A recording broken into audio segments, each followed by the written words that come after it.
जय हिंद सभी स्टूडेंट को स्वागत है आप सभी छात्रों का आज की टेस्ट में। प्यारे बच्चों, आज संडे है तो हमने आप सभी बच्चों के लिए साइंस के एक छोटे से टेस्ट को लेकर आ गए हैं। आप सभी छात्र इस टेस्ट को अच्छे से अंत तक दीजिएगा और क्लास में जो भी क्वेश्चन हम करेंगे उसके आंसर करिए और क्वेश्चन और आंसर को याद करते हुए चलिएगा। चलिए आज की इस टेस्ट को शुरू करते हैं। टेस्ट देने का तरीका बताते प्यारे बच्चों। क्वेश्चन नंबर लिखेंगे, एरो देंगे और जो भी आपके आंसर हो ए, बी और सी, डी में से वो उसको अपने कॉपी में नोट करिएगा, ताकि हम जब आपको क्लास के अंत में, इस टेस्ट के अंत में आपको आंसर बताएं तो आप आंसर का मिलान कर सकें। पहले क्वेश्चन को देखेंगे। चलिए क्लास को शुरू करते हैं। पहला क्वेश्चन है, नेत्र द्वारा किसी वस्तु का कैसा प्रतिबिंब बनता है। वीवीआई क्वेश्चन है, तो चलिए जल्दी से इस क्वेश्चन का आंसर करिएगा। नेत्र द्वारा किसी वस्तु का कैसा प्रतिबिंब बनता है। ठीक है, चलिए इस क्वेश्चन के आंसर्स को दिखाते हैं। प्यारे बच्चों, इसमें से जो भी आपका आंसर हो उसे अपने कॉपी में नोट कर लीजिएगा। ए, बी, सी और डी, इसमें से जो भी आपका आंसर है उसे अपने कॉपी में नोट करिए। चलिए पढ़ते हैं अगले क्वेश्चन की तरफ। अगले क्वेश्चन को देखते हैं। अगला क्वेश्चन है, जल्दी से पढ़िएगा। विद्युत परिपथ में विद्युत धारा को मापने के लिए क्या उपयोग होता है। क्वेश्चन है, विद्युत परिपथ में विद्युत धारा को मापने के लिए क्या उपयोग होता है। ठीक है, तो ये रहे आंसर्स। चलिए इसमें से अपने आंसर को देखिए और अपनी कॉपी में नोट करिएगा।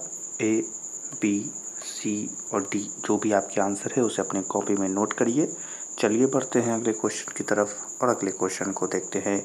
अगला क्वेश्चन है, निम्नलिखित में कौन विद्युत शक्ति को निरूपित नहीं करता है। वीवीआई क्वेश्चन है, आंसर करिएगा। निम्नलिखित में से कौन विद्युत शक्ति को निरूपित नहीं करता है। क्वेश्चन समझ लिया। चलिए इस क्वेश्चन के आंसर को देख लीजिए और इसमें से जो भी आपका आंसर है प्यारे बच्चों उसे अपनी कॉपी में नोट कर लीजिए। चलिए बढ़ते हैं अगले क्वेश्चन की तरफ और अगले क्वेश्चन को देखते हैं। अगला क्वेश्चन है सही बच्चों के लिए, निम्नलिखित में से किसी वस्तु का वास्तविक प्रतिबिंब कौन बना सकता है। क्वेश्चन है, निम्नलिखित में से किसी वस्तु का वास्तविक प्रतिबिंब कौन बना सकता है। ठीक है, ये भी वीवीआई क्वेश्चन है, तो आंसर करिएगा। चलिए इसके आंसर को देखते हैं। इसमें से जो भी आपका आंसर है प्यारे बच्चों उसे अपने कॉपी में नोट कर लीजिए। ए, बी, सी और डी, जो भी आपके आंसर है अपने कॉपी में नोट करिए। चलिए बढ़ते हैं अगले क्वेश्चन की तरफ और अगले क्वेश्चन को देखते हैं। अगला क्वेश्चन है सही बच्चों के लिए, किसी बिंदु वस्तु से निकलकर किरणें किसी लेंस से अपवर्तित होकर जिस बिंदु पर मिलती है उसे हम क्या कहते हैं। क्वेश्चन है, किसी बिंदु वस्तु से निकलकर किरणें किसी लेंस से अपवर्तित होकर जिस बिंदु पर मिलती है उसे हम क्या कहते हैं। ठीक है, तो यह क्वेश्चन था। ये हैं इसके आंसर्स। इसमें से जो भी आपका आंसर है प्यारे बच्चों उसे अपनी कॉपी में नोट कर लीजिए। चलिए बढ़ते हैं अगले क्वेश्चन की तरफ और अगले क्वेश्चन को देखते हैं। अगला क्वेश्चन है प्यारे बच्चों, फोटोग्राफी कैमरा का अभिदृश्य होता है। फोटोग्राफी कैमरा का अभिदृश्य होता है। ठीक है, चलिए ये रहे आंसर्स। इसमें से जो भी आपके आंसर है अपने कॉपी में नोट करिए। ए, बी, सी और डी। ठीक है, इसे अपने कॉपी में नोट करिएगा। चलिए बढ़ते हैं अगले क्वेश्चन की तरफ और अगले क्वेश्चन को देखते हैं। अगला क्वेश्चन है, किसी शब्दकोश में पाए गए छोटे अक्षरों को पढ़ते समय आप निम्न में से कौन सा लेंस पसंद करेंगे। किसी शब्दकोश में पाए गए छोटे अक्षरों को पढ़ते समय आप निम्न में से कौन सा लेंस पसंद करेंगे। वीवीआई क्वेश्चन है, क्लास 10th की मैट्रिक परीक्षा में तो बहुत बार आते हैं।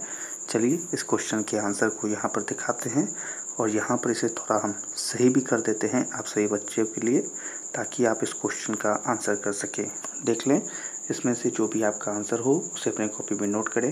ए, बी, सी और डी। ठीक है, चलिए क्लास के आगे बढ़ाते हैं और अगले क्वेश्चन को देखते हैं।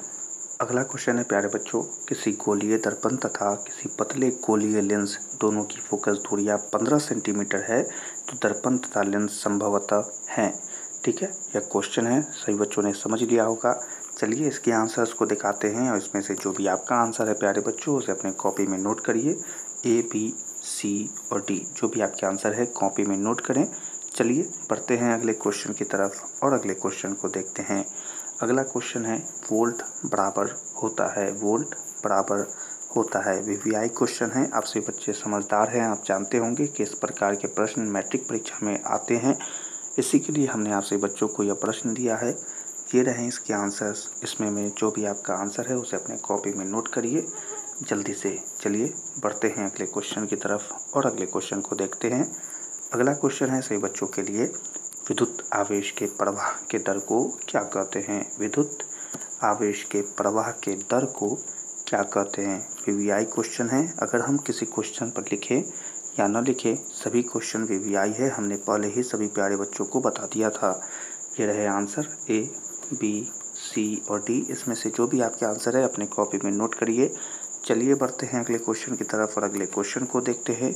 अगला क्वेश्चन है, निम्नलिखित में से कौन सा कथन सत्य है? क्वेश्चन है, निम्नलिखित में से कौन सा कथन सत्य है? ठीक है, चलिए ये रहे आंसर। इसमें से प्यारे बच्चों आपका जो भी आंसर है उसे अपनी कॉपी में नोट करिए ताकि आपको आंसर मिलाने में आसानी हो। ठीक है, चलिए बढ़ते हैं अगले क्वेश्चन की तरफ और अगले क्वेश्चन को देखते हैं। रिक्त स्थान CHO अभिक्रियाशील समूह को क्या कहते हैं? इसे क्या पढ़ा जाता है? रिक्त स्थान CHO अभिक्रियाशील समूह को क्या कहते हैं? वीवीआई क्वेश्चन है और यह क्वेश्चन देखकर लगता है कि यह केमिस्ट्री का क्वेश्चन है। इसका मतलब आज के टेस्ट में साइंस के, फिजिक्स, केमिस्ट्री और बायोलॉजी के सभी के एक जगह इकट्ठा किए हुए क्वेश्चन आपको दे रहा है। ठीक है, क्योंकि मैट्रिक परीक्षा में इसी प्रकार से आते हैं। ठीक है, तो ये क्वेश्चन सही बच्चों ने समझ लिया। चलिए इसके आंसर को बताइए, क्या होगा आंसर? ए, बी, सी और डी। जो भी आपके आंसर है प्यारे बच्चों उसे कॉपी में नोट करिए। चलिए बढ़ते हैं अगले क्वेश्चन की तरफ और अगले क्वेश्चन को देखते हैं। अगला क्वेश्चन है, एथेनॉल को सांद्र H2SO4 के साथ गर्म करने पर निम्नलिखित में से कौन सा गैस बनता है? एथेनॉल को सांद्र H2SO4 के साथ गर्म करने पर निम्नलिखित में से कौन सा गैस बनता है? ठीक है, चलिए ये रहे इसके आंसर। इसमें से जो भी आपका आंसर है प्यारे बच्चों उसे कॉपी में नोट करिए। ए, बी, सी, डी जो भी आपके आंसर है कॉपी में नोट करिए। चलिए बढ़ते हैं अगले क्वेश्चन की तरफ और अगले क्वेश्चन को देखते हैं। अगला क्वेश्चन है, जिंक ब्लेड निम्नलिखित में से किस धातु का अयस्क है? वीवीआई क्वेश्चन है, आंसर बताइएगा। जिंक ब्लेड निम्नलिखित में से किस धातु का अयस्क है? ठीक है, क्वेश्चन समझ गए। चलिए इसमें से जो भी आपका आंसर है उसे अपनी कॉपी में नोट करिएगा जल्दी से। ठीक है प्यारे बच्चों, चलिए बढ़ते हैं अगले क्वेश्चन की तरफ। अगले क्वेश्चन को देखते हैं। आवर्त सारणी के किसी आवर्त के तत्वों में कौन सा गुण समान होता है? वीवीआई क्वेश्चन, आवर्त सारणी के किसी आवर्त के तत्वों में कौन सा गुण समान होता है? ठीक है, सभी प्यारे बच्चों ने क्वेश्चन समझ लिया। चलिए इसके आंसर को दिखाते हैं और इसमें से जो भी आपका आंसर है प्यारे बच्चों उसे कॉपी में नोट करिएगा। ए, बी, सी और डी। इसमें से जो भी आपका आंसर है उसे अपने कॉपी में नोट करिए और इसी आंसर्स के साथ आज की टेस्ट को यहीं पर समाप्त करते हैं। चलिए अब पारी है अपने आंसर्स का मिलान करने का। हम सभी क्वेश्चन के आंसर को बताएंगे और आप आंसर का मिलान करके बताइएगा कि आपको 15 क्वेश्चन में से कितने क्वेश्चन सही हुए या 15 नंबर में से कितने नंबर प्राप्त हुए। चलिए आंसरों का मिलान करते हैं प्यारे बच्चों। चलिए क्वेश्चन का मिलान करना शुरू करिएगा। तो पहले नंबर क्वेश्चन का जो सही आंसर था प्यारे बच्चों वो था डी। दूसरे नंबर क्वेश्चन का जो सही आंसर था प्यारे बच्चों वो था डी। तीसरे नंबर क्वेश्चन का जो सही आंसर था उसका भी आंसर है डी। चौथे नंबर क्वेश्चन का जो सही आंसर था वो है बी और पाँचवें नंबर क्वेश्चन का जो सही आंसर था वो भी हो जाएगा बी। छठे नंबर क्वेश्चन का सही आंसर है सी और सातवें नंबर क्वेश्चन का सही आंसर है डी। आठवें नंबर क्वेश्चन का जो सही आंसर था प्यारे बच्चों वो था सी। नौवें नंबर क्वेश्चन का जो सही आंसर था वो था बी। ठीक है, और 10वें नंबर क्वेश्चन का जो सही आंसर था वो था ए। ठीक है, अच्छे से देखिएगा। 11वें नंबर क्वेश्चन का जो सही आंसर था प्यारे बच्चों वो था बी। 12वें नंबर क्वेश्चन का जो सही आंसर था प्यारे बच्चों वो था सी। 13वें नंबर क्वेश्चन का जो सही आंसर था वो था बी और 14 नंबर क्वेश्चन का जो सही आंसर था प्यारे बच्चों वो था बी।